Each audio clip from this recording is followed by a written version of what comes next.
I saw a few days ago a video by Cam Higby about the primary elections in Minneapolis, and he goes into a polling station wearing a full burka so that you can see just only his eyes, right?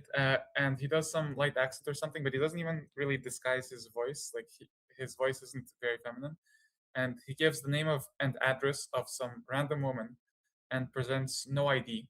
The polling place allows him to vote.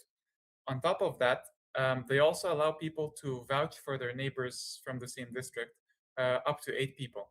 So the first polling station didn't let him do this and asked for an ID from the people he was vouching for, but the others didn't.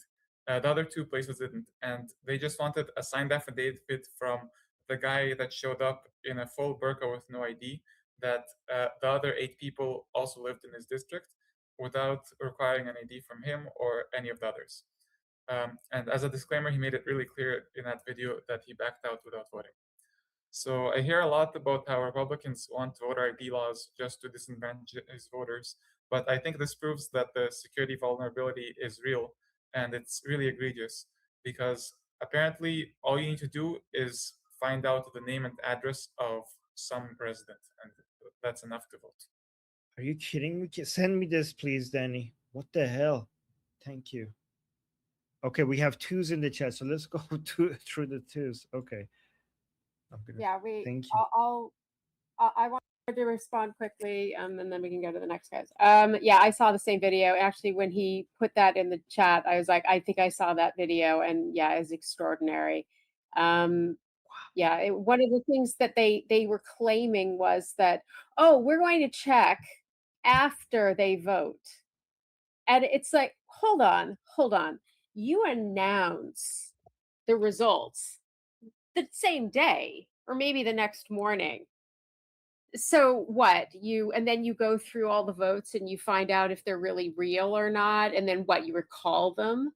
It's a lie. It's extraordinary what they're allowing to pass as voting in Minnesota. So the first is to reply after me is Corey.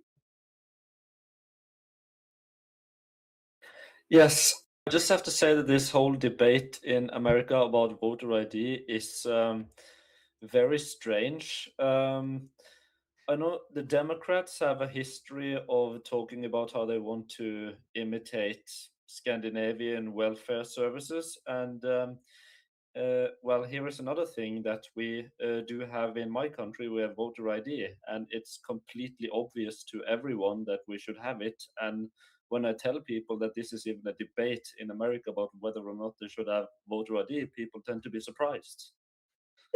Do you tell them that they say it's racist? Tell them that. Yes, and they're surprised by that too. Oh my God. Okay, that's good to know. Okay. Who? Is it Elisa or Alyssa? I don't know. Elisa. Yeah, you got it right the first time. So I'm just going to I'm going to state this in very plain English for all of the non-Americans. The Democrats are cheaters. Plain and freaking simple. Joe Rogan says this on his podcast all the time. There is only one possible reason for you to not want voter ID, and it is so that you can cheat. And the Democrats are cheaters. Republicans cheat too, but the on the ground get out the vote machinery that the Democrat Party has built over the past 70 years, it like the Republican the RNC has nothing compared to the Democrats' ground game, because the vast majority of their constituents are rural. I can't say that word. The vast majority of Republican constituents live in the country, live in the suburbs. The Republicans have never needed the same get out the vote machinery that the Democrats have built over the past decades. So which is why the Democrats are so effective of cheating. They've been playing this game for so long. So every excuse that they make, from excuses as feeble as voter ID will disenfranchise married women because apparently women are too stupid to know that after you get married and you change your last name, you're supposed to go get a new ID.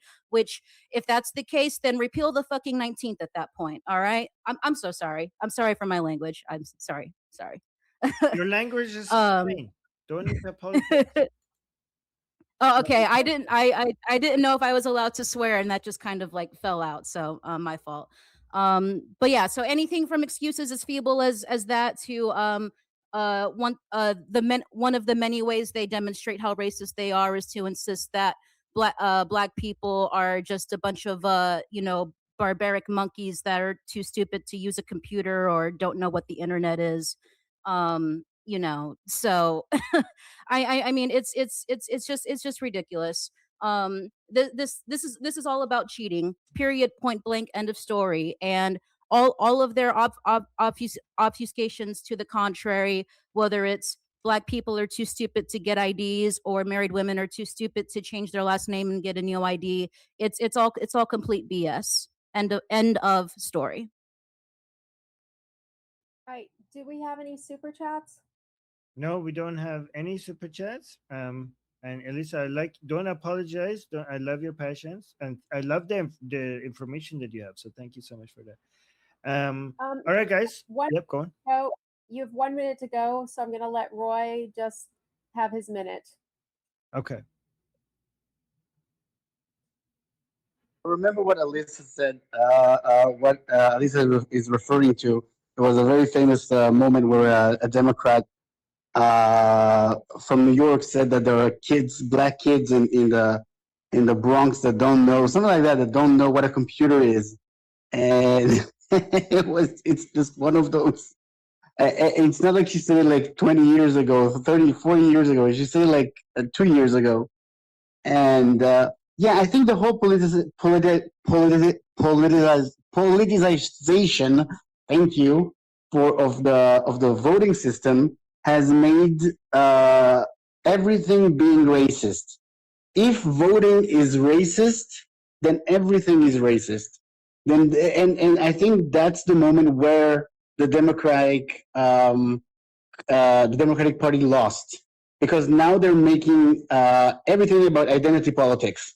Everything about, oh, you don't support the gays, you don't support the trans, you don't support this, you don't support immigrants.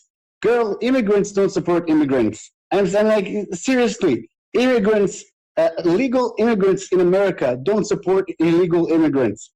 Polls after polls after polls are showing it. Black people don't want to defund the police. I mean, I'm not a black American person, but I mean, the polls are showing it. And they're playing it like they're like the party of the people. What party of the people?